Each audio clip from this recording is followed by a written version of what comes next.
Hello, আসসালামু আলাইকুম। এটা হচ্ছে আমার ফার্স্ট রেকর্ডিং এবং আমার স্টুডিওতে বসে সর্বপ্রথম একটি ভিডিও। আর ভিডিওটা শুরু করা আমি চেয়েছিলাম অন্য কোনো টপিক নিয়ে আমি আলোচনা করতে।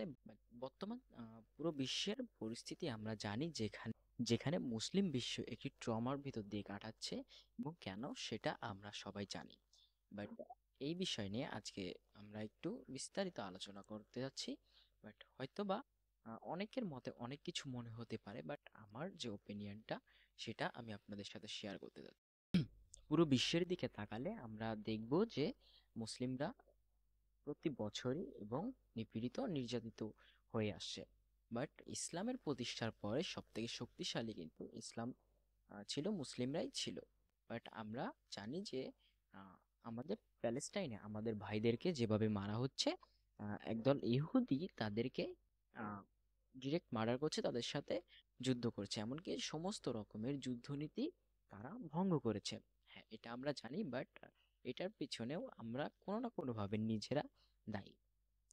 যদি 1914 সেঞ্চুরি 1930 সেঞ্চুরি থেকে 1940 সেঞ্চুরির দিকে আমরা একটু নজর রাখি, তাহলে আমরা স্পষ্টভাবে দেখতে পারি সেকেন্ড ওয়ার্ল্ড ওয়ারের পরে যখন হিটলার জার্মানিতে রাজত্ব করছে, তখন তিনি 80 লক্ষর উপরে ইহুদিকে হত্যা করেছিলেন এবং তিনি একটি ভাষণে বলেছিলেন, আমি কেন ইহুদিদেরকে হত্যা করেছি সেটা আমি কিছু সংখ্যক ইহুদি বাঁচিয়ে রেখেছি, তাদের থেকে আপনারা দেখতে পাবেন। অ্যান্ড এখন কিন্তু 2025-এ এসে আমরা দেখতে পাচ্ছি যে কেন তিনি ইহুদিদেরকে হত্যা করতে চেয়েছিলেন। যদিও কেন হত্যা করতে চেয়েছিলেন এই বিষয় নিয়ে আলোচনা করতে গেলে ভিডিওটা আরো বড় হয়ে যাবে, এবং বড় না করে ছোট করে কিভাবে বলা যায় সেটা আমি চেষ্টা করছি। তো 1913 সেঞ্চুরি থেকে 14 সেঞ্চুরিতে অলমোস্ট আপনার হচ্ছে 80 লক্ষ ইহুদি আহ, হত্যা করা হয়েছে। এবং তারপরে প্যালেস্টাইন যেটা করে, সেই সময় ইহুদিদেরকে জার্মানি থেকে নিয়ে তাদের পাশে বর্তমান যে ইসরায়েল জায়গাটা আছে সেখানে তাদেরকে আশ্রয় দেয়।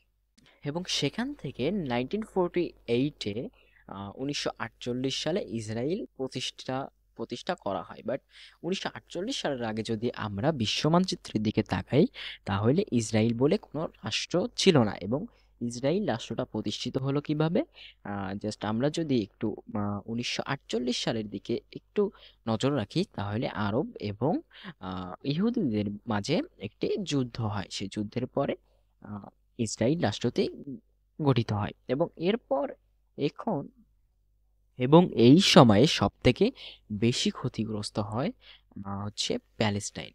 প্যালেস্টাইনরা হচ্ছে সবথেকে বেশি ক্ষতিগ্রস্ত হয় এবং মুসলিমরা ক্ষুদ্র পরিসর হয়ে যায় এবং ইহুদিদের সংখ্যা ইসরায়েলে দিনের পর দিন বাড়তে থাকে। এবং এমনকি অলরেডি 1948 থেকে 1950 পর্যন্ত তারা ইসরায়েলের ভিতরে অনেক সংখ্যক ইহুদি এক জায়গায় করে।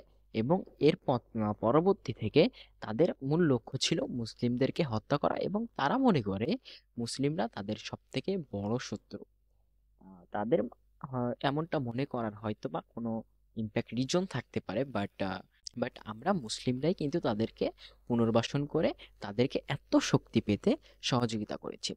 এখন যদি আমাদের বাংলাদেশের দিকে তাকাই, তাহলে বাংলাদেশটাকে আমরা দেখব যে একটা একটা রেভলিউশনারি স্পট।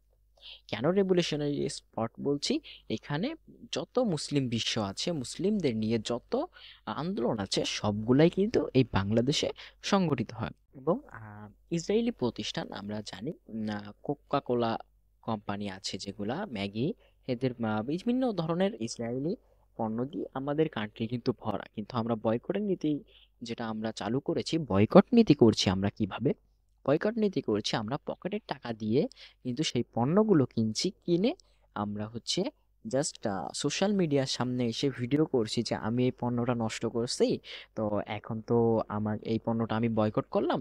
জাস্ট আমি সোশ্যাল মিডিয়া একটু ভাইরাল হলাম, আর সোশ্যাল মিডিয়া হচ্ছে আপনার মনে করেন যে সম্প্রতি যে জিনিসটা আছে আপনি যেটা করবেন সেটাকে নিয়ে একটু বেশি হাইলাইট ক্রিয়েট করবে।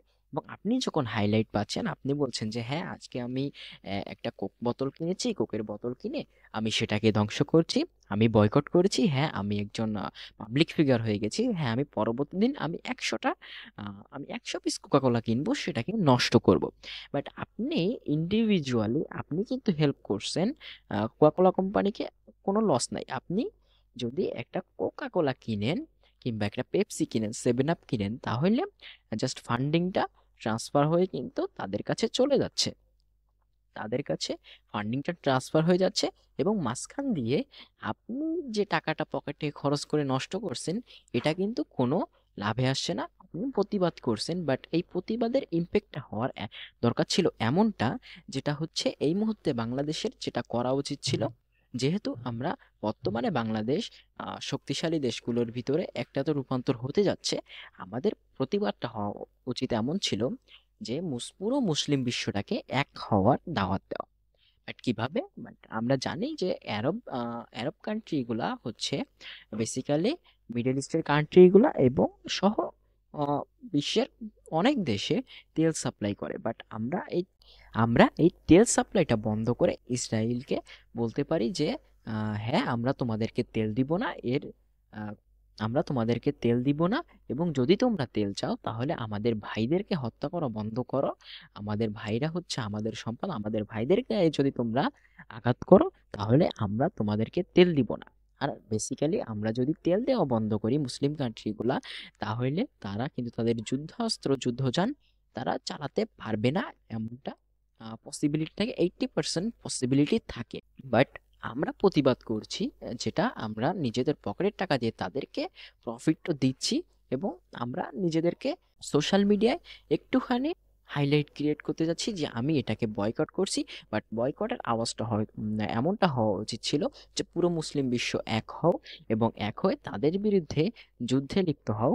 যুদ্ধে যদি লিপ্ত না হও, তাহলে আমাদের ভাইদেরকে রক্ষা করার চেষ্টা করো। বাট এমনটা না করে আমরা কি করছি, আমরা জাস্ট সোশ্যাল মিডিয়ায় আমরা হাইপ ক্রিয়েট করছি, বাট এটা আমাদের করা কখনো উচিত ছিল না।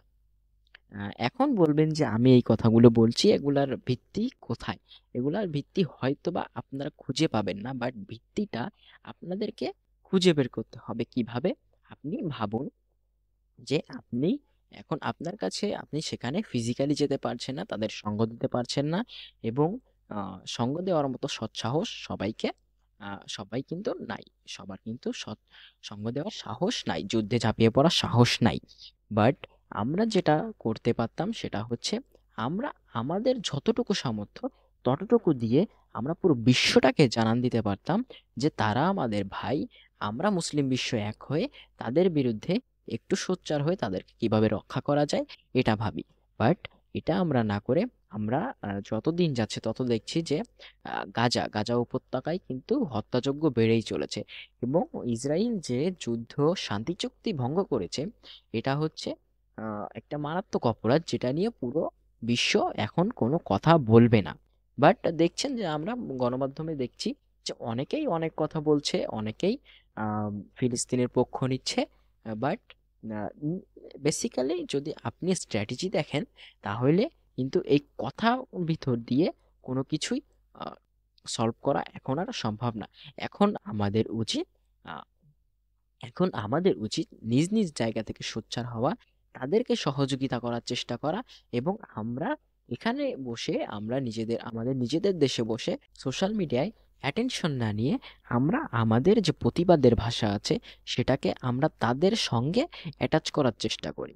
এবং আমরা দেখছি যে ইসরায়েল কিভাবে আমাদের ছোট ছোট ভাই বোনদেরকে কিভাবে হত্যা করছে, যেটা দেখলে আমরা নিজেদেরকে সামলাতে পারি না। বাট আমরা এমনভাবে প্রতিবাদ করছি যেটা আমাদের দ্বারা করা উচিত না। আমাদের প্রতিবাদটা হওয়া উচিত ছিল একটু ইউনিক।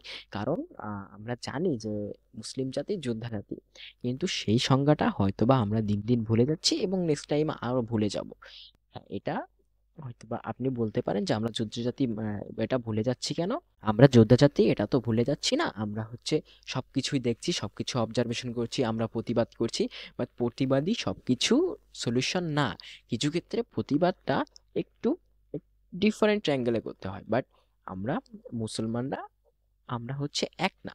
যেদিন আমরা হচ্ছে একত্রিত হতে পারবো, সেই দিন আমরা প্যালেস্টাইনকে রক্ষা করতে পারবো এবং আমাদের মুসলিম ভাইদেরকে রক্ষা করতে পারবো। এই পৃথিবীতে অ্যারাউন্ড 700 কোটি মানুষ আছে, তার ভিতরে 200 কোটি মুসলিম। বাট 200 কোটি মুসলিম আসলে 200 কোটি মুসলিম থেকেও আমরা না থাকার মতো, কারণ আমরা আমাদের 2 লক্ষ ভাইকে রক্ষা করতে পারছি না। আমরা আরো 1,98,00,000 মুসলিম বসে বসে দেখছি। এটা আমাদের ততদিন দেখতে হবে যতদিন না আমাদের প্রতিবাদের ভাষাটা একটু চেঞ্জ হচ্ছে। সো অনেকের অপিনিয়ন থাকতে পারে, আমি হয়তোবা অনেক কিছু ভুলও বলতে পারি। এটার জন্য হয়তোবা একটু ক্ষমা করবেন। কোনো কিছু ভুল করলে আমাকে শুধরে দেবেন কমেন্ট বক্সে। এবং এই ভিডিওটা আমি যখন রেকর্ড করছি তখন পর্যন্ত আমাদের গাজার আহ, উপত্যকায় অনেক ভাইরা শহীদ হয়েছে। আমরা তাদের আত্মার মাগফিরাত কামনা করি, তাদেরকে আল্লাহ যেন জান্নাতের উচ্চ মাকাম দান করে সেই প্রার্থনা করি। এবং আজকের মতো ভিডিওটা এখানেই সমাপ্ত করছি। আসসালামু আলাইকুম।